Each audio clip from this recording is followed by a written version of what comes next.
اعوذ باللہ من الشیطان الرجیم بسم اللہ الرحمن الرحیم رب اشرح لی صدری ویسر لی امری واحلل عقدۃ من لسانی یفقهوا قولی واجعل لی وزیرا من اہلی ربی زدنی علما ربی زدنی علما ربی زدنی علما آمین۔ بسم اللہ الرحمن الرحیم۔ سورۃ الاعراف آیت نمبر 21 سے ہم آج 21 تک پڑھ لیا تھا، 22 سے آج پڑھیں گے۔ آیت نمبر 21 میں ہم نے پڑھا وَقَاسَمَهُمَا قسمیں کھائیں اس نے ان دونوں کے سامنے، انی بے شک میں لکما تم دونوں کے لیے لمن الناصحین نصیحت کرنے والا ہوں، خیر خواہ ہوں۔ اس نے قسمیں کھا کر کہا ان دونوں سے کہ میں تم لوگوں کا خیر خواہ ہوں۔ اس نے اللہ کے نام کی قسمیں کھائیں اور ان کو یہ یقین دلایا کہ اس درخت کا پھل کھانے سے تم فرشتوں جیسے بن جاؤ گے یا پھر ہمیشہ کی زندگی پا جاؤ گے۔ تو ہم نے تفصیلاً اس بات کو ڈسکس کیا تھا۔ ہم نے یہ بھی دیکھا تھا کہ شیطان کو وہاں آنے کی اجازت کیسے مل گئی جبکہ اس کو نکالا جا چکا تھا۔ تو میں نے آپ سے اس بارے میں بھی عرض کیا کہ نکالنے کا سلسلہ بعد میں ہوا تھا، اس وقت تک صرف اسے دھتکارا گیا تھا، اللہ کے حضور داخلے پر پابندی ہو گئی تھی، یعنی اعلیٰ عرش وغیرہ پر، جنت وغیرہ میں بھی اس کے داخلے پر بین نہیں لگا تھا، صرف اللہ نے اسے نوٹس جاری کر دیا تھا، ٹھیک ہے۔ فَدَلَّهُمَا پس کھینچ لیا اس نے ان دونوں کو، دال لام یہ دال لام واو، آپ نے سورہ یوسف میں لفظ پڑھا ہوا ہے فَعَدْلَا دلوا، ڈالنا، ڈول ڈالنا یا کوئی چیز ڈالنا۔ تو وسوسہ بھی دل میں ڈالا جاتا ہے نا، پور کرنا کوئی چیز کسی چیز کے اندر، ایک کو دوسری کے اندر ڈال دینا، تو وسوسہ بھی دل کے اندر ڈالا جاتا ہے، اسی لیے اس کے لیے ہے۔ فَدَلَّهُمَا تو اس نے ان دونوں کو ڈالا بِغَرُورٍ غرور کے ساتھ، فَدَلَّهُمَا بِغَرُورٍ اس نے ان دونوں کو دھوکے میں ڈال دیا، اس نے ان دونوں کو دھوکے کا شکار کیا۔ تو دھوکہ کیسے دیا جاتا ہے؟ غلط سلط بات دل میں ڈال کر نا، اسی لیے دلہ کا لفظ استعمال ہوا۔ اس نے ان دونوں کو ہی دھوکے میں ڈالا، صرف ہوا کو نہیں ڈالا، دونوں کو ڈالا۔ یہ بات بھی ہم نے پچھلی دفعہ میں دیکھی نا کہ یہ جو کہا جاتا ہے کہ حضرت حوا نے آدم کو بہکایا، اس سے بظاہر یہ ایک چھوٹی سی بات ہے، واقعے پر کوئی اثر نہیں پڑتا، لیکن ہمارے سوشل سسٹم کے اندر، ہمارے معاشروں کے اندر عورت کو مذہباً، اخلاقاً اور معاشرتی اعتبار سے بہت گھٹیا سمجھا جاتا ہے، اور دلیل یہی لائی جاتی ہے اور عجیب عجیب قسم کی باتیں بنائی جاتی ہیں، لیکن قرآن اس بات کی تصدیق نہیں کرتا۔ قرآن میں 7 جگہ یہ واقعہ بیان ہوا ہے، دوسری جگہ آپ پڑھیں اور دونوں جگہ آپ نے دیکھا تثنیہ کا صیغہ ہے، ٹھیک ہے۔ تو فَدَلَّهُمَا بِغَرُورٍ ان دونوں کو ہی اس نے دھوکے کا شکار کیا۔ فات و لما جب ذاکا چکھا دونوں نے ہی چکھا، تو یہ جو ایک قصہ ہے کہ ہوا نے چکھا پھر آدم کو قسم دے کر کھلا دیا، یہ قرآن نے اس بات کو بیان کر دیا، ٹھیک ہے۔ قسم صرف شیطان نے کھائی تھی، ذاکا دونوں نے ہی چکھا، الشجرہ تھا اس درخت کو، دونوں دھوکا کھا گئے، دونوں نے ہی چکھا۔ ذاکا ذائقہ سے ہے، ذک لفظ ہوتا ہے، تو ذائقہ کا لفظ آپ اردو میں عام استعمال کرتے ہیں، بد ذائقہ، خوش ذائقہ، ذائقہ کیسا ہے وغیرہ، تو یہ اسی سے ہے، ذاقا دونوں نے چکھا، الشجرہ تھا وہ درخت، کون سا درخت؟ دا ٹری، جس سے روکا گیا تھا۔ اب درخت کے اندر کوئی صفت نہیں تھی، کوئی خوبی یا خامی نہیں تھی، اور نہ ہی وہ کوئی بری چیز تھی، کیونکہ جنت میں کوئی بری چیز ہو ہی نہیں سکتی۔ اب یہ حکم نہ ماننے کا اثر تھا، بدت ظاہر ہو گئی، یبدأ کا لفظ آپ نے پڑھا ہے، یبدیا کا لفظ آپ نے پڑھا ہے، اسی سے ہے۔ بدت ظاہر ہو گئی لہما ان دونوں کے لیے، سوآتہما ان کی شرمگاہیں، وطفقا لگے دونوں، یخصفانی چپکانے، خے سواد فے سے ہے، علیہما اپنے اوپر، من سے ورقی پتے، الجنتی جنت کے۔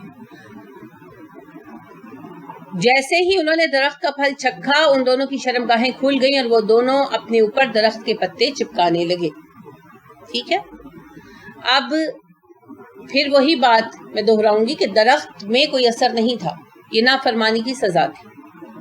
اب جسم کا کھل جانا، یعنی جنت میں آدم اور حوا علیہ السلام کو یہ ایک خصوصی اللہ نے ایڈوانٹیج دے رکھا تھا، استحقاق دے رکھا تھا کہ وہ نیچرلی کور تھے۔ اب اس کے لباس کس طرح کے تھے یہ تو جب جنت میں جائیں گے تب بھی دیکھیں، ٹھیک ہے انشاءاللہ۔ تو اب یہ ہوا کہ وہ جو قدرتی اللہ نے ان کو لباس پہنا رکھے تھے، جب تخلیق کیا تبھی غالباً پہنا رکھے تھے، تو وہ جو ہے وہ اتر گئے، ان کے جسم سے وہ لباس جدا ہو گئے. اب جنت کے لباس کی کیا کیفیت ہے؟ وہ بوسیدہ نہیں ہوتا، گندا نہیں ہوتا، خراب نہیں ہوتا. تو مطلب چینج بھی نہیں کرنا پڑتا نا. اپنے شوق سے آپ چینج کریں، آپ کی مرضی ہے، ضرورتاً چینج نہیں کرنا پڑتا. تو جب سے آدم و حوا بنائے گئے تھے ان کو لباس کی بھی فکر نہیں تھی کہ ہم جائیں اور تبدیل کریں. اب وہ بے فکری جاتی نہیں نا. اب لباس بنانا پڑے گا، پہننا پڑے گا، اور جو پہنیں گے وہ بوسیدہ ہوگا، خراب ہوگا، چینج کرنا پڑے گا. اور پھر موسم کے مطابق بھی چینج کرنا پڑے گا، کیونکہ جنت والا لباس تو نہیں ہے کہ ہر موسم میں کفایت کرے. تو وہ ساری آسانیاں چھین گئی. اور کیا کیا انہوں نے؟ اپنے جسم کو ڈھانپنے لگے جنت کے پتوں سے. اب یہاں پر بھی بائبل کا بیان ہے انجیر کے پتے تھے، قرآن نے اس بارے میں کوئی بات نہیں کی، اس وجہ سے کوئی حاصل وصول بھی نہیں. لیکن بہرحال انجیر کے پتوں میں کوئی خاصیت نہیں، یعنی کہ جیسے انجیر کے پتے تھے سے لے کر وہ پھر اپنے ریچولز میں انجیر کے پتے استعمال کرتے ہیں، تو ہمارے یہاں بھی تصور آنے لگا ہے. تو ایسی کوئی بات نہیں. شاید بڑے ہوتے ہیں، شاید اس لیے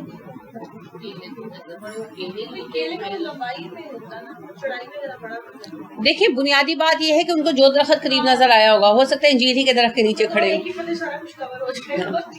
تو وہ جو ہے انجیر کا جو ہے، ہو سکتا ہے وہ درخت ہی انجیر کا ہو جس کے نیچے کھڑے ہو سکتا ہے پھل بھی انجیر کا کھایا ہو. You never know.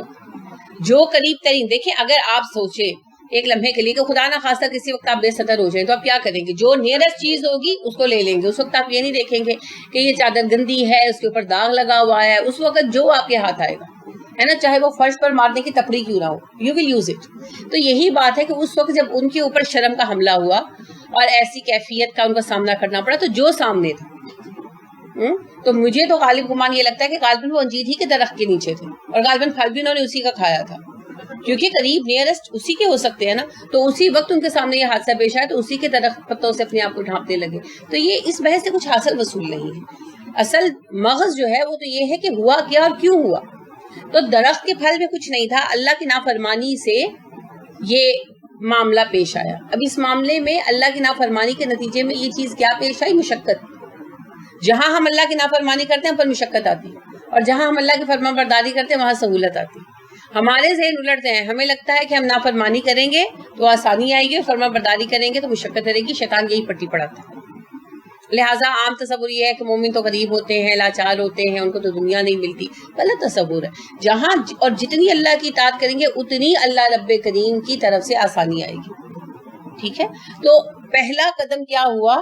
شیطان نے کیا چال چلی؟ شیطان نے انہیں فحاشی کی طرف دھکیلا، اور اللہ کی طرف سے کیا سزا آئی یا اس کا جو ہے نتیجہ آیا؟ کہہ لیں مشقت میں ڈال دیا اللہ کریم. آپ لباس بناؤ اور پہنو، یہی اللہ رب کریم کا طریقہ. اب دیکھیے یہاں پر ایک اہم بات یہ ہے کہ آدم اور حوا بالکل اپنی اصل فطرت پر تھے. تھا ابھی نہ انہوں نے کہیں سے کوئی سبق پڑھا تھا، نہ کوئی سیکھا تھا، نہ کوئی باہر کے عناصر تھے جو ان کے اوپر اثر انداز ہوتے. لیکن جب ان کا سطر کھلا تو انہوں نے فوری طور پر اپنے آپ کو ڈھانپنے کی کوشش کی. یہ کیا ہے؟ حیا. تو پھر حیا کیا ہے؟ فطرت. تو یہ جو آج کل نفسیات میں سمجھایا پڑھایا جاتا ہے نا، خاص طور پر اس کو فرائیڈ نے بہت زیادہ ہوا دی کہ انسان تو جانور ہے، جانوروں کی طرح ہے. اس میں بھی کوئی ایسی حیا نہیں تھی. جیسے جانوروں میں حیا نہیں نہ ہوتی، وہ کھلے عام سیکس کرتے ہیں اور یعنی ہر طرح کی حرکت کرتے ہیں، انہیں اپنے سطر کی کوئی فکر نہیں ہوتی، عجیب عجیب حرکتیں کرتے ہیں، اپنے اعضاء کو کھجا رہے ہوتے ہیں بیٹھ کر، کیونکہ ان کے اندر یہ فہم ہی نہیں ہے. تو ان کا یہ کہنا تھا کہ وقت کے ساتھ ساتھ جب انسان سویلائزڈ ہوتا گیا تو ویسے ویسے وہ جو ہے نا لباس پہننے کی طرف آتا گیا. اس سے بہت لوگ متاثر ہوئے، یعنی بہت زیادہ لوگ اس چیز سے متاثر ہوئے. تو رائٹر سے خاص طور پر اس چیز کو زیادہ لیا، قبول کیا، اس کا اثر زیادہ قبول کیا، کیونکہ فکشن بنتا ہے نا اس سے، اس وجہ سے. تو آج بھی جو کچھ نیٹو قبیلے ایسے ہیں، وحشی قبائل ہیں جو بے لباس پہنتے ہیں، تو وہ اس کو دلیل بناتے ہیں کہ دیکھو یہ جو وحشی قبیلے ہیں یہ تو فطرت پر ہیں، تو یہ دیکھو بے لباس پہنتے ہیں. تو فطرت میں نہیں تھا، یہ انسان نے سیکھا اور انسان پر یہ پابندیاں عائد کی گئی. تو اسی وجہ سے انسان کو فطرت کے قریب ہو کر جینا چاہیے. اس قسم کا سبق پڑھایا گیا نفسیات میں. حقیقت کیا ہے؟ قرآن بتا رہا ہے، اور یہ بات توریت و انجیل میں بھی ہے، بائبل میں بھی. ٹھیک ہے کہ جس وقت سطر کھلا تو انہوں نے اپنے آپ کو پتوں سے ڈھانپا، اور مزید وہ یہ بھی بیان کرتی ہے انجیل کے پتوں سے ڈھانپا. تو بات یہ ہے کہ انسان کی فطرت میں حیا شامل ہے، یہ باہر سے اس کے اندر نہیں لائی گئی۔ اس وقت تو انہوں نے کوئی ماحول نہیں تھا نا جس نے ان کو تبدیل کیا ہو، کوئی سویلائزیشن نہیں تھی جس کے بڑوں نے ان کے اوپر جو ہے وہ بات لاگو کی ہو کہ بھئی اپنے آپ کو ڈھانپور کرو، نہیں، وہ انسان کی فطرت ہے۔ جو جنگلی قبائل ہمیں نظر آتے ہیں کہ وہ بالکل ننگ دھڑنگ پھرتے ہیں، وہ فطرت سے ہٹ گئے، کیونکہ کچا کھانا کھانا، جنگلیوں کی طرح رہنا، یہ انسان کی فطرت نہیں ہے۔ وہ بیچارے ایسے علاقوں میں پھنس گئے کہ جہاں وہ آہستہ آہستہ اپنی تہذیب سے نا آشنا ہو گئے اور بالکل جانوروں کے لیول پر آ کر زندگی گزارنے لگے۔ ہماری اصل وہ نہیں ہے، ہماری اصل تو یہ ہے آدم جو فرشتوں سے بھی زیادہ علم والے تھے، فرشتوں سے بھی زیادہ معزز تھے، اور جنہیں ان سے پہلی مخلوقات پر زیادہ فوقیت دی گئی تھی، تو زمین پر جب وہ اتارے گئے تو لیاقت اور علم کے ساتھ اتارے گئے تھے، اندھا دھند نہیں پھینک دیے گئے تھے۔ تو ہم کسی جانور سے نہیں آگے چلے، ہم تو ایک نبی سے آگے چلے۔ اللہ رب کریم نے خاص ہمارے اوپر فضل کیا، اور یہی اللہ نے فرمایا لقد کرمنا بنی آدم، ہم نے بنی آدم کو معزز کیا۔ یہ شیطان ہمیں پڑھاتا ہے، تو لہٰذا فطرت میں ہے حیا، یہ کوئی ہمارے اوپر امپوزڈ تھوپا گیا جذبہ نہیں ہے۔ حیا سے ہٹ جانا فطرت کے خلاف، بے حیا ہو جانا فطرت کے خلاف۔ پھر اس میں آپ دیکھیے یہ ایک اہم بات آئی کہ شیطان کا پہلا ہتھیار کیا ہے؟ فحاشی۔ فحاشی جب وہ لاتا ہے تو اس سے پھر سارے وہ اپنے چکر چلاتا ہے۔ لہٰذا اللہ رب کریم نے بھی ارشاد فرمایا نا کہ نماز تمہیں روکتی ہے بے حیائی سے اور برے کاموں سے۔ تو نماز پہلی چیز کیا سکھاتی ہے؟ ستر کے بغیر نماز ہی نہیں ہو سکتی، تو پھر وہ انسان کی عادت میں شامل ہو جاتا ہے، فطرت میں شامل ہو جاتا ہے۔ لہٰذا آپ دیکھیں کہ کئی لوگ آپ نے زندگی میں ایسے دیکھے ہوں گے، میرا تو خیر ایک بڑا لمبا اس سلسلے میں مشاہدہ ہے کہ خواتین جو بالکل سلیو لیس پہن کر پھرتی ہیں، جب وہ قرآن کی طرف پلٹتی ہیں تو ان میں اتنا چینج آتا ہے کہ وہ گھروں میں بھی ہر وقت اسکارف لیے رہتی ہیں، پن اپ رہتی ہیں، اور وہ کہتی ہیں ہمیں اچھا نہیں لگتا کہ اب ہم اپنے گھر میں بھی جو ہے دوپٹہ اتار کے پھریں۔ تو اس قدر پھر اللہ ان میں حیا لوٹا دیتے ہیں۔ تو حیا فطرت میں، اور حیا کا خاتمہ تہذیب کی تباہی ہے۔ ٹھیک ہے، حیا کا خاتمہ جو ہے نا یہ تہذیب کی تباہی ہے۔ اس کی مثال یورپ ہے ہمارے سامنے۔ یورپ میں جب 18ویں صدی میں صنعتی انقلاب آیا اور مرد کارخانوں میں کام کے لیے کم پڑھنے لگے تو عورتوں کو نکالا گیا، اور وہی فلسفہ پڑھایا کہ جو ہمارے یہاں آج پڑھا جا رہا ہے کہ جی عورتوں کو بھی آزادی ہونی چاہیے، وہ کیا بچے پیدا کرنے کی مشین ہے، عورتیں تو سارا عمر باپ کے گھر، بھائی کے گھر، شوہر کے گھر، بیٹے کے گھر رہتی، ان کا اپنا گھر ہی نہیں ہوتا، وغیرہ وغیرہ۔ اس طرح کی فلسفی ان کے ذہنوں میں ڈالی گئی، اور عورتیں پہلے پہلے گھروں سے نکلی۔ ان کی بھی زندگیاں وہی تھیں جو ہماری ماؤں کی تھیں، اور پردے کے معاملے میں بھی وہ لوگ ایسے ہی تھے جیسے ہم تھے۔ اس کے بعد وہ گھروں سے نکلے، عورتیں گھروں سے نکلی، تو وہی سارے حالات پیش آئے جو ہمارے پیش آ چکے ہیں۔ پھر رفتہ رفتہ وہ اس دور میں آئی، یہ عبوری دور ہے جس میں ہم رکے ہوئے ہیں، یا تو ہم کراس کر کے آگے نکل جائیں گے تباہی کی طرف، یا ہم واپس پلٹ آئیں گے۔ اللہ کرے ہمیں توفیق دے کہ ہم اس لیول پر، اس درجے پر بلاغ کا کام کریں کہ ہماری نسلیں واپس لوٹ آئیں۔ ہم عبوری دور میں آ چکے ہیں، اسی عبوری دور سے وہ بھی گزرے۔ 18ویں صدی کا اختتام، 19ویں صدی کا شروع، اس عبوری دور کا زمانہ تھا۔ پھر انہوں نے اس کو جمپ کر لیا، بدقسمتی کے ساتھ کراس کر گئے، انہوں نے حیا کو اتار پھینکا، مردوں نے بھی عورتوں نے بھی، تو آج وہ جانوروں کے لیول پر آ گئے۔ میں کل ہی اخبار دیکھ رہی تھی، تو اخبار میں ایک فیشن شو کا آیا ہوا تھا، فرانس میں ایک فیشن شو ہوا ہے، 2008 سے اس کی تیاریاں کر رہے تھے، اور اب آ کر اس کو پیش کر سکے ہیں۔ 17 اس میں ماڈلز تھیں، اور اس میں ان کے جسموں پر کوئی لباس نہیں تھا، صرف یہ جو ٹیپ نہیں ہوتی شائن کرنے والی، LED ٹیپ نہیں، چمکنے والی ٹیپ ہوتی ہے، ڈیکوریشن وغیرہ کے لیے یوز ہوتی ہے، تو وہ انہوں نے ٹیپ کی پٹیاں کاٹ کاٹ کر صرف ان کا سطر چھپایا تھا اور کچھ بھی نہیں۔ اب اس چیز کو امیجن کرنا بھی مشکل ہے۔ یہ ہے سویلائزیشن، اسی کا نام سویلائزیشن۔ یعنی میں وہی حیران ہو رہی تھی، اور واقعی مجھے افسوس ہو رہا تھا کہ وہ تیاری کیسے کی ہوگی انہوں نے۔ بے حیائی کا کون سا درجہ ہے جہاں تک ہم پہنچ رہے ہیں، صرف کس لیے میرا فیشن شو ڈفرینٹ ہو اور مجھے تھوڑا سا نام مل جائے۔ آپ صحیح کہہ رہی ہیں، لیکن آپ دیکھیے کہ یہی بات ہے کہ فیشن شو کیا جاتا ہے جی ڈریس کی پرموشن کے لیے۔ اب یہاں تو ڈریس ہی نہیں ہے، کس چیز کو پرموٹ کر رہے ہیں؟ صرف جو ہے نا بے حیائی کو اپنے گندے ذہنوں کی تسکین کے لیے. یہ ہے سویلائزیشن, اسی کی طرف آنے کا نام سویلائزیشن. عجیب بیکار بات ہے. اور آپ دیکھیں جب اس بے حیائی کا سلسلہ چلا اور سیکس عام ہو گیا, جانوروں کے لیول پر سیکس ہو گیا, تو کیا ہوا؟ شادیاں ختم ہو گئی. لیکن شادی کی ایک بنیادی ضرورت کیا ہے؟ انسان کی سیکشل نیڈ پوری ہونا. یہ وہ حقیقت ہے جٹلایا نہیں جا سکتا. جب انسان باشعور ہوتا ہے اور اس سے جسمانی ضروریات پڑتی ہیں تو وہ شادی کرتا ہے. بعض اوقات شادی میں کچھ ناخوشگوار باتیں بھی ہوتی ہیں, لیکن اسی لیے شادی نبھ جاتی ہے. ٹھیک ہے نا. پھر بعد میں بچے ہو جاتے ہیں تو رشتہ اور مضبوط ہو جاتا ہے. اب یہاں پر 3 فیکٹرز ہیں جو جوڑتے ہیں مرد اور عورت کو. فائنینس, عورت کے لیے فائنینس اور مرد کے لیے گھر کا سکھ اور آرام. دوسرا سیکشول نیڈ جو دونوں کے ایک دوسرے سے چاہیے. اور تیسرا اولاد. فائنینس میں انہوں نے ہر سنہرے باغ دکھا کر عورت کو بھی کسی حد تک خود کو فیل کرتی ہے. جو زیادتیاں ہو رہی ہیں فائنینشیل فیلڈ میں وہ ہو رہی ہیں. عورتوں کا وہاں پر بھی, یورپ میں بھی عورتوں کا معاوضہ مردوں سے زیادہ ہے. فیکٹریز میں وہ کم معاوضے پر کام کرتی ہیں, زیادہ دیر کام کرتی ہیں, حالانکہ عورتیں زیادہ اچھا کام کرنے والی ہوتی ہیں.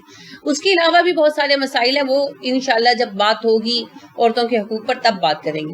فائنینشیل بنیاد انہوں نے ویسے ختم کر دی. عورتیں بھی کما رہی ہیں, مرد بھی کما رہے ہیں, چاہے کم چاہے زیادہ. تو وہ جو ایک باؤنڈنگ تھی وہ ختم ہو گئی. اب عورتوں نے بھی گھر کا کام چھوڑ دیا تو وہ جو گھر میں سکون ملتا تھا وہ بھی ختم ہو گیا. لہٰذا اب وہ اٹریکشن تو جاتی رہی. اب دوسری اٹریکشن تھی بچے. وہ ویسے پٹی پڑھائی گئی بھی بچے نہ پیدا کرو, کام بچے خوشحال گھرانا. اور ویسے بھی جس عورت نے کام پہ جانا ہے وہ بچہ کیوں پالے؟ آپ گھروں میں آپ نے دیکھا ہوگا کہ گھر میں 1-2 خواتین ہوتی ہیں, پھپھو ہوتی ہیں, ان کے نند ہوتی ہیں, انمیرڈ, ساس ہوتی ہے, بہو ہوتی ہے, تو 4-5 بچے ہوتے ہیں تو ساری خواتین تھک جاتی ہیں, حالانکہ وہ گھر پہ ہوتی ہیں. ہوتا ہے ایسا, ہے نا. ہم بھی اسی یعنی صورت حال کا شکار ہے کہ میں اور عائشہ ہم لوگ تھک جاتے ہیں بچوں کے ساتھ. فزیکلی بھی تھک جاتے ہیں, مینٹلی بھی تھک جاتے ہیں, کیونکہ بچہ ایک مستقل ذمہ داری ہے اور ہر وقت اس کی نگرانی رکھنی پڑتی ہے اور ہر وقت اس کو دیکھنا پڑتا ہے ماشاءاللہ. ٹھیک ہے. تو جس عورت نے 9 سے 5 بجے تک کام پہ جانا اور کام کرنا ہے اور اپنی ڈیوٹی پوری کرنی ہے, وہ بچہ کیسے پالے؟ لہٰذا آہستہ آہستہ عورت کے اندر بچے کی محبت ہی ختم ہو گئی. لہٰذا بچہ بھی کم ہو گیا اور وہ جو بچے کی وجہ سے جڑے ہوئے تھے وہ محبت بھی جاتی رہی. اور تیسرا اور آخری جو سہارا تھا, جو بانڈ تھا عورت مرد کے درمیان, فزیکل ریلیشن, وہ انہوں نے جانوروں کے لیول پر عام کر دیا. لہٰذا جب ایک عورت اپنے ایک بوائے فرینڈ کے ساتھ اپنی فزیکل نیڈ پوری کر سکتی ہے, جو اس پہ نہ حکم چلائے, نہ کوئی حق رکھے, نہ لیگل نہ سوشل, کوئی رائٹ نہیں رکھتا, تو اسے کیا ضرورت ہے کوئی ایک ایسے شوہر کے ساتھ تعلق رکھے جو اس پر مذہبی حق بھی رکھتا ہے, معاشرتی حق بھی رکھتا ہے, قانونی حق بھی رکھتا ہے, وہ اس کی بات ماننے پر مجبور ہے. اسے کیا ضرورت ہے کہ وہ سر درد پالے؟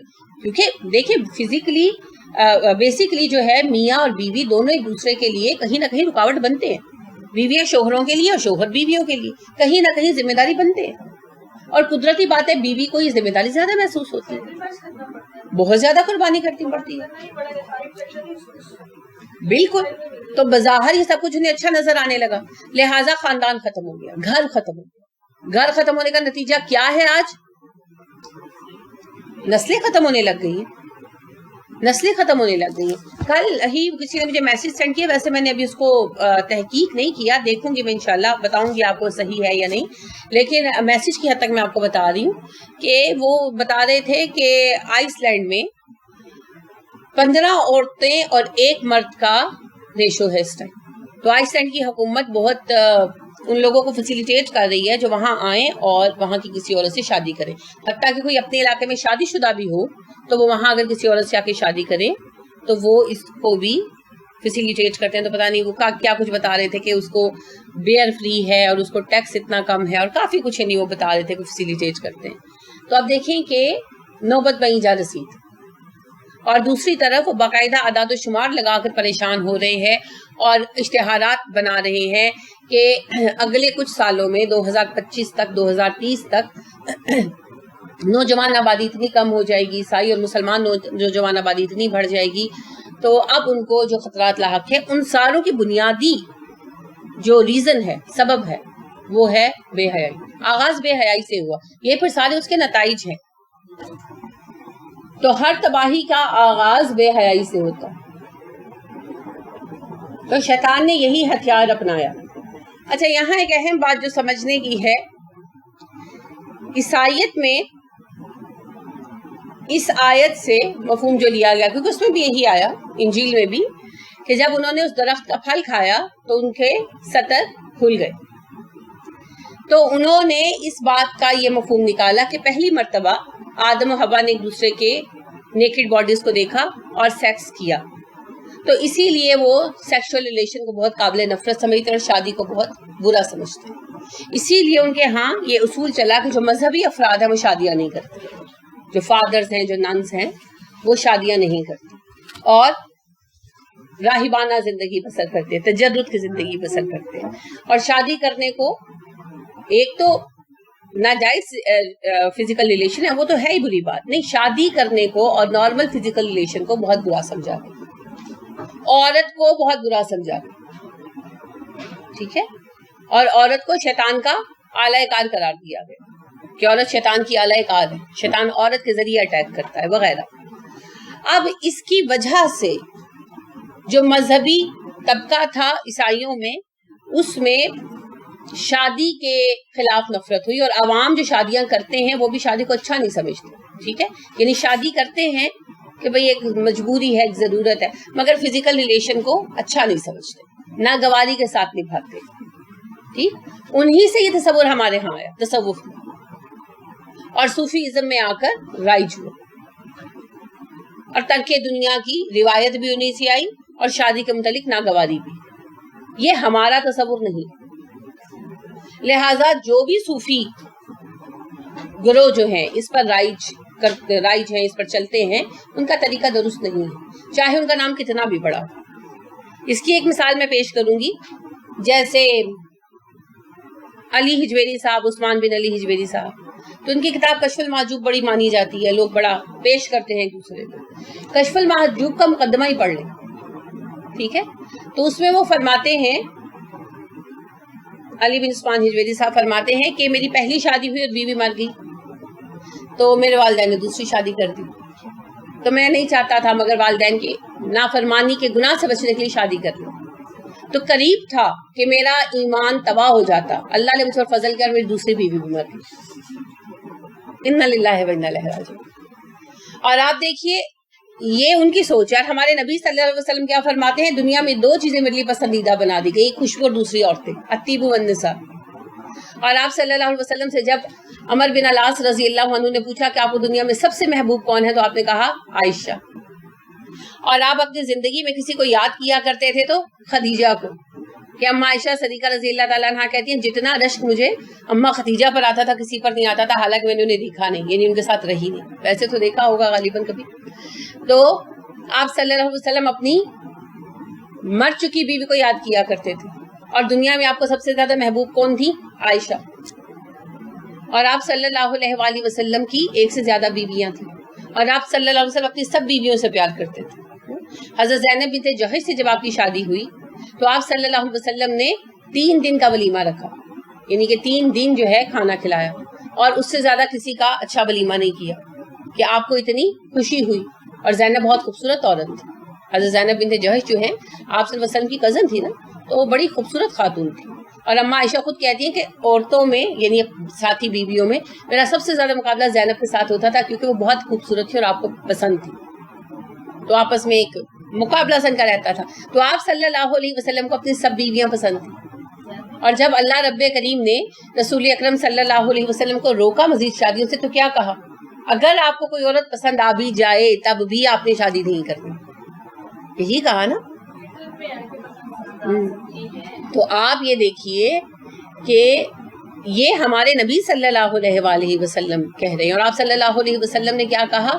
النکاح من سنتی ومن یرغب عن سنتی فلیس منی. نکاح میری سنت ہے، جو میری سنت سے منہ موڑے وہ میری امت سے نہیں ہے، اس کا مجھ سے کچھ لینا دینا نہیں ہے. تو مجھ کچھ لینا دینا نہیں مطلب کہ میری امت سے خارج ہے. تو اب آپ یہ دیکھیں کہ رسول اکرم صلی اللہ علیہ وسلم یہ کہہ رہے ہیں اور امتی یہ کہہ رہے ہیں، تو دونوں میں کوئی میچ نہیں ہے. یہ تو بالکل طے شدہ بات ہے کہ ہم کسی طرح شیور نہیں کر سکتے کہ یہ کتاب علی بن عثمان حجویری صاحب کی ہے یا نہیں ہے. چونکہ لوگ ان کے نام کرتے ہیں تو میں اس لیے کہہ رہی ہوں. میں تو پہلے ہی کہتی ہوں کہ یہ اللہ کو ہی بہتر پتا ہے کہ کشف المحجوب ان کی کتاب ہے یا نہیں، کیونکہ جہاں تک میں نے ان کے حالات زندگی پڑھے ہیں وہ ایک بڑے عالم تھے، تو ایک عالم ایسی بیکار باتیں نہیں کہہ سکتا. ویسے بھی کشف المحجوب فضولیات سے بھری ہوئی، ساری کتاب کا موضوع کیا ہے؟ یہی کچھ ہے نا. اور انہوں نے پورا سسٹم بیان کیا ہے کہ جی وہ اتنے کتب ہوتے ہیں، اتنے ابدال ہوتے ہیں، ان کے اوپر ایک غوث ہوتا ہے. یہ سارا سسٹم کہاں پر آیا ہے جو کائنات چلا رہے ہوتے ہیں نا؟ تو کہاں آیا یہ سارا سسٹم؟ قرآن میں آیا ہے؟ نہیں آیا. حدیث میں آیا ہے؟ نہیں آیا. ان پر وہی آئی، وہ آ نہیں سکتی، تو پھر کیسے پتا چلا؟ سورس آف انفارمیشن کیا ہے؟ تو میرا حسن ظن علی بن عثمان ہجویری علیہ رحمہ کے متعلق یہی ہے کہ یہ کتاب ان کی نہیں ہے، ان سے منسوخ کی گئی. لیکن میں صرف یہ کہتی ہوں کہ کسی بھی شخص کی کتاب میں کوئی بھی بات لکھی ہو، کوئی بھی بات، ڈاکٹر فرد صاحبہ کی کوئی کتاب ہو، ڈاکٹر ذاکر صاحب کی کوئی کتاب ہو، انہوں نے کوئی بات لکھی ہے، اگر اس بات کے پیچھے کوئی دلیل نہیں ہے تو ہم اس بات کو رد کر دیں. ہم کیوں نہ کریں؟ کیونکہ کوئی انسان جو صحیح بھی کام کر رہا ہے وہ کہیں پر غلطی کر سکتا ہے. یہ تو کوئی بات نہیں ہے کہ اب ڈاکٹر فرد صاحبہ نے کہا ہے تو قرآن و حدیث ہو گیا. ہاں، اگر اس کے پیچھے دلیل ہے تو سر آنکھوں پر، اور دلیل نہیں ہے اور ہمیں وہ بات صحیح نہیں لگ رہی تو ہم اس کو رد کر سکتے ہیں. لہٰذا آپ یہ دیکھیے کہ جب بھی آپ کے سامنے باتیں لائی جائیں، کئی کتابیں ہیں، احتاج الاسرار ہے اور اس طرح کی ہیں جو عبد القادر جیلانی علیہ رحمہ سے بھی منسوخ کی جاتی ہے، تو اب ہمارے پاس کوئی طریقہ نہیں ہے کہ ہم ویریفائی کر سکیں کہ آیا وہ ان کی کتاب ہے یا نہیں. اب ہم نے کیا کرنا ہے؟ ہم نے ٹیلی کرنا ہے کہ آیا. اسی طرح امام غزالی کی بہت ساری کتابیں ان سے منسوخ کی جاتی ہے کہ امام غزالی کی، ٹھیک ہے، 11 سے زیادہ کتابیں. اب ہم کیا کریں پھر آج کے دور میں؟ آپ جب کتاب پڑھیں تو ذہن کو کھلا رکھیں اور ان چیزوں کو قرآن و حدیث کے ساتھ دیکھیں. ایک تو ہے نا کہ ساری کتاب صحیح ہے، کوئی ایک آدھ بات بیچ میں غیر معمولی آ گئی تو چلو انسان ہے، کسی ایک چیز کے بارے میں اس کا نظریہ ہٹ کر ہو سکتا ہے. جیسے ہم دیکھتے ہیں کہ صحابہ میں سے عبداللہ بن عباس اور کعب الاحبار جو تھے وہ اس بات کے قائل تھے کہ اللہ کو رسول اکرم صلی اللہ علیہ وسلم نے معراج کے موقع پر سر کی آنکھوں سے دیکھا. تو ان کی اس بات کو کسی صحابی نے کبھی نہیں مانا، لیکن ان کو کچھ کہا بھی نہیں، انہیں ان کے حال پہ چھوڑ دیا. تو ایک آدھ بات پہ اگر کوئی اختلاف رائے کرتا ہے اور وہ بات بنیادی عقائد کی نہیں ہے تو اٹس اوکے، لیو اٹ. لہٰذا ایسی کوئی بات آ جائے کوئی حرج نہیں ہے. لیکن اگر پوری کتاب قرآن اور حدیث کے مخالف عقائد سے بھری پڑی ہے کہ شادی نہ کرو، جیسے ایک عبد القادر جیلانی علیہ رحمہ کے حوالے سے تذکرۃ الاولیاء میں ایک قصہ بیان کیا جاتا ہے کہ ان کے ایک اسٹوڈنٹ تھے جو ایک خادمہ اس کو پسند کرنے لگے اور اس سے شادی کی ان کی خواہش ہوئی. تو عبد القادر جیلانی کو پتہ چل گیا تو انہوں نے خادمہ کو جلاب دیا. کیا ہوتا ہے وہ، کیا کہتے ہیں اسے؟ نہیں، جمال کوٹا، وہ ٹیور جلاب دیا، یعنی کہ جو پیٹ نرم کر دیتا ہے. تو اس سے اس کو موشن آنے لگے تو انہوں نے اس کو حکم دیا کہ ایک برتن میں وہ موشن کرے نا، اس کو ضائع نہ کرے. تو وہ 1-2 دن میں وہ بالکل کمزور ہو گئی اور اس کا یعنی کہ چہرہ برا سا ہو گیا. تو وہ اس اسٹوڈنٹ کے کمرے میں گئی جو ٹائم کھانا وغیرہ دینے جاتی تھی، تو اس نے منہ موڑ لیا، یعنی اس کو دیکھنا گوارا نہیں کیا. تو عبد القادر جیلانی جو ہیں انہوں نے اس کو کہا کہ وہ برتن لے کر آؤ جس میں تم پخانا کرتی رہی. تو وہ کہنے لگے کہ تم اسی سے محبت تھی. اب آپ دیکھیں کتنا غیر اسلامی فلسفہ ہے نا. پہلی بات تو یہ ہے کہ اگر ایک مرد ایک عورت کو پسند کر کے شادی کرنا چاہتے ہیں تو اس میں کوئی حرج ہے؟ رسول اکرم صلی اللہ علیہ وسلم نے ارشاد فرمایا جس نے نکاح کیا اس نے اپنا آدھا دین بچا لی. اور آپ صلی اللہ علیہ وسلم نے فرمایا اے نوجوانوں نکاح کرو کیونکہ نکاح شرمگاہ کی حفاظت کرتا ہے، نظر کو جھکانے میں مدد دیتا ہے. اب یہاں تو اور ہی بات بتائی جا رہی ہے. تو میں نہیں سمجھتی کہ عبد القادر جیلانی جیسے عالم ایسی بے وقوفانہ حرکت کریں گے. تو یہ باتیں منسوخ کی گئی. تو جہاں پھر ایسی الٹی سیدھی باتیں ہوں، عجیب عجیب فلسفیز ہوں، ان کتابوں کو سائڈ پر رکھ دیں اور اس سے ظن رکھیں کہ یہ ان سے منسوخ کی گئی، ان کی ہے نہیں. اور اگر خدا نہ خواستہ کسی معاملے میں ان کا نظریہ اتنا برا رہا ہے تو اللہ ان کے حال پہ رحم کرے. وہ اللہ نے فرمایا نا تل کا امت قد خلت لہا ما کسبت ولکم ما کسبتم ولا تسألون وما یعملون ولا تسألون عما یعملون.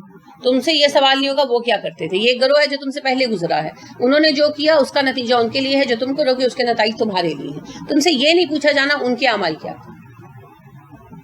تو اسی لیے پہلی بات تو یہ ہے کہ میں خود بھی اس بات کو نہیں سمجھتی درست کہ یہ علی بن عثمان ہجویری علیہ رحمہ کی کتاب ہے. میرا دل نہیں مانتا، ذہن نہیں تسلیم کرتا. اور دوسری بات یہ ہے کہ کسی کی بھی کتاب ہو جب وہ قرآن و حدیث کی الٹ ہے تو اس کتاب کو ریجیکٹ کیا جانا چاہیے. تو صرف یہ کشف المحجوب کی بات ہے وہ میں نے بطور مثال پیش کر دی کیونکہ اکثر لوگ اس سے واقف ہیں. ایسی بے شمار کتابیں ہیں. تو ان کتابوں کو پھر ہم نے چھوڑ دینا ہے، اپنی زندگیوں سے نکالنا ہے، کیونکہ پھر بچے جو ہے نا وہ چونچو کا مربع بن جاتے ہیں. میں نے خود اس چیز سے سفر کی ہے نا. بچپن میں ایک طرف وہ کتابیں پڑھتے تھے اور ایک طرف تفاسیر پڑھتے تھے. اب تفاسیر نکاح کے فضائل سے بھری ہوئی ہے اور یہ کتابیں نکاح کی مذمت سے بھری ہوئی ہیں. اچھا بندہ ادھر جائے کہ ادھر جائے، ہے نا. ایک مذہب میں دو باتیں، ایک دین میں دو طریقے، یہ کیسے ممکن ہے؟ تو بہت عرصہ کھچ کھچ کے بعد آ کر جب قرآن کی طرف اللہ نے پلٹایا تو تب جا کر ذہن کلیئر ہوا. تو لہٰذا اس قسم کی کتابیں جو ہیں وہ نظر انداز کی جانی چاہیے، بلکہ میں تو سمجھتی ہوں کہ یہ چھپنے پر پابندی ہونی چاہیے. بہرحال تو یہ چیزیں جو ہے نا یہ عیسائیوں نے سب سے پہلے یہ نتیجہ اپنے طور پر اخذ کیا. اچھا آپ مجھے یہ بتائیں، سیکشول ریلیشن کیا اس حادثے کے بعد ہوا یا وہ آدم اور حوا کی فطرت میں تھا؟ فطرت میں تھا. دلیل سے بھی ثابت کرے نا.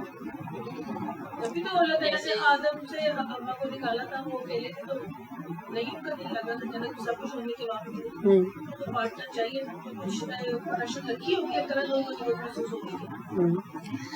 یہ بھی دلیل ہے. اس سے زیادہ اہم اور واضح دلیل یہ ہے کہ عہد الست کے موقع پر آدم علیہ السلام کے جسم سے قیامت تک پیدا ہونے والی تمام انسانوں کی روحیں کھڑی کی گئی تھی. انہوں نے اللہ سے عہد کیا تھا، تب ابھی ہوا بھی پیدا نہیں ہوئی تھی، عہد کر لیا تھا. اب ان سارے انسانوں نے پیدا ہونا تھا، کیسے پیدا ہونا تھا؟ درختوں پہ لگنا تھا، اسی طرح پیدا ہوتا نا جیسے انسان پیدا ہوتے. تو وہ تو پھر سیکشل ریلیشن سے ہی پیدا ہوتے ہیں. تو اگر سیکشل ریلیشن ہی نہیں ہونا تھا تو قیامت تک والی انسانوں نے کیسے پیدا ہونا تھا؟ تو یہ تو افزائش نسل کا طریقہ تھا، اس کو تو ہونا ہی ہونا تھا. یہ تو تحریر تھا، یہ حادثاتی طور پر رونما نہیں ہوا. اس واقعے کے ساتھ دو ایسی چیزیں منسوخ کی جاتی ہیں جو ہونی ہی تھیں، جو مقصد تھا، لیکن لوگ سمجھے کہ حادثے کا نتیجہ ہے. ایک زمین پر آباد ہونا، حالانکہ مقصد ہی زمین پر آباد ہونا تھا. اور دوسرا کہ جی سیکشل ریلیشن اس وقت غلطی سے ہوا اور پھر آدم کو یعنی اور آدم اور اولاد آدم کو اس کا چسکا پڑ گیا. تو یہ تو ایک بڑی کوئی گندی بات ہے. بنیادی بات یہ ہے کہ جتنے انسانوں نے دنیا میں پیدا ہونا تھا بت بنا بنا کر روحیں تو نہیں پھونکنی تھی اللہ نے. بس آدم کو ہی بنایا ایسے، ہوا کو بھی ایسے نہیں بنایا. تو اب آدم اور ہوا سے سارے انسانوں کی ابتدائی والدین نے جنم لینا تھا، پھر نسلیں چلنی تھی. تو یہ تو پھر تقاضا تھا اس پلان کا جو اللہ نے بنا رکھا تھا. تو پھر یہ حادثہ تو نہیں تھا.